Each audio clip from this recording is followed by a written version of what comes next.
Maksudnya, apabila bala menimpamu, maka bersabarlah terhadapnya. Sebagai sabar orang yang mulia, kerana sesungguhnya dia lebih mengetahui terhadapmu. Apabila kamu mengadu kepada anak-anak Adam, sesungguhnya kamu mengadu tentang Tuhan yang merahmatimu kepada makhluk yang tidak pernah merahmatimu. Jadi tuan-tuan, hadirin hadirat yang saya kasih sekalian, sukalah saya mengingatkan tuan-tuan untuk sama-sama dalam proses kita bersabar. Maknanya proses yang pertama yang kita kena sabar ni tuan-tuan, proses dalam kita melakukan ketaatan kepada Allah Subhanahu Wa Taala. Ini satu cabaran lah tuan-tuan.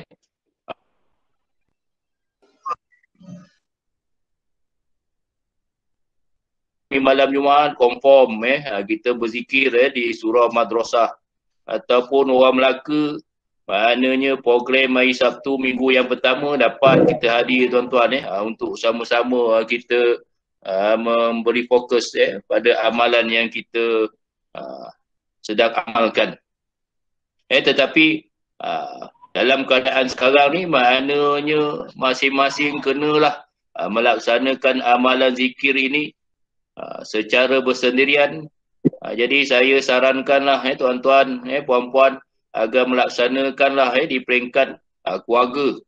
Pimpinlah keluarga melaksanakan zikir ini.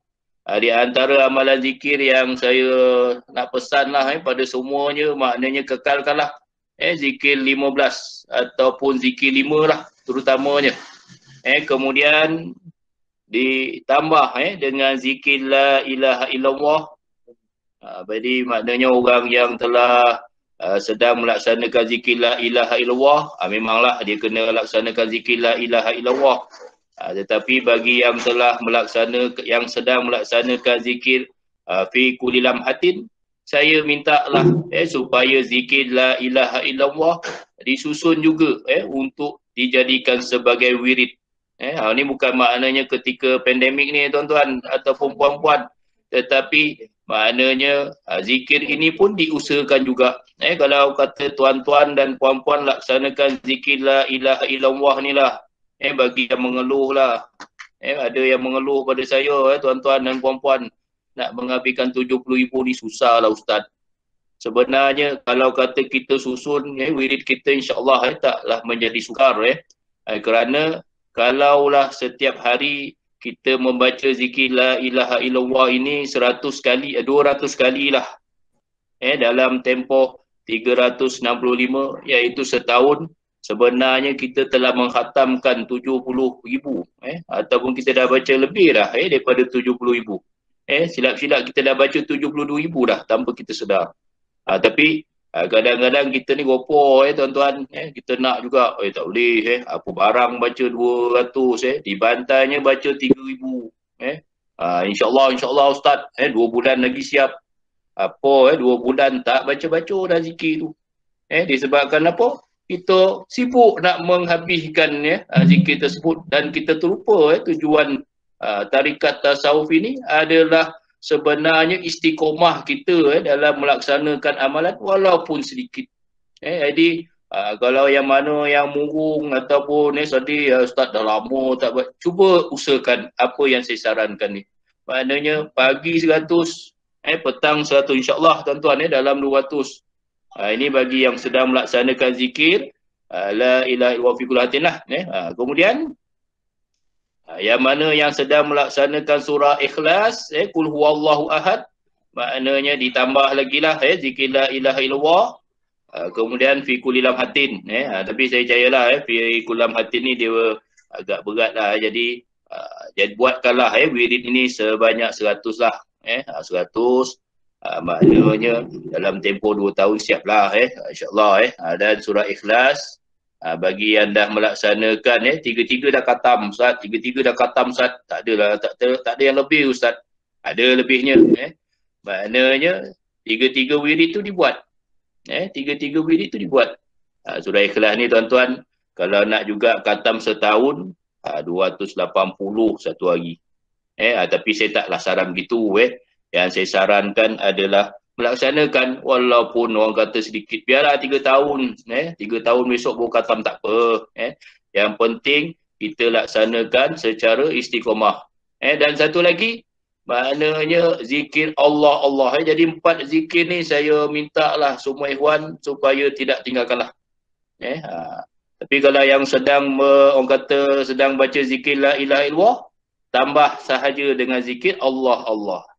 Kalau yang sedang membaca zikir fi kullam hatin, maknanya selain daripada la ilaha illallah, kemudian fi kullam hatin, bacalah pula zikir Allah Allah. Dan bagi yang telah menamatkan 3 ni tadi, maknanya ditambah zikir Allah Allah, terpulanglah berapa banyak nak dibaca. Sebenarnya kelebihan zikir Allah Allah ni tuan-tuan, supaya kita istiqomah dalam melaksanakan amalan zikir. Itu rahsia besar sebenarnya zikir Allah Allah. Tuan-tuan bacalah sekurang-kurangnya 100 tak apa.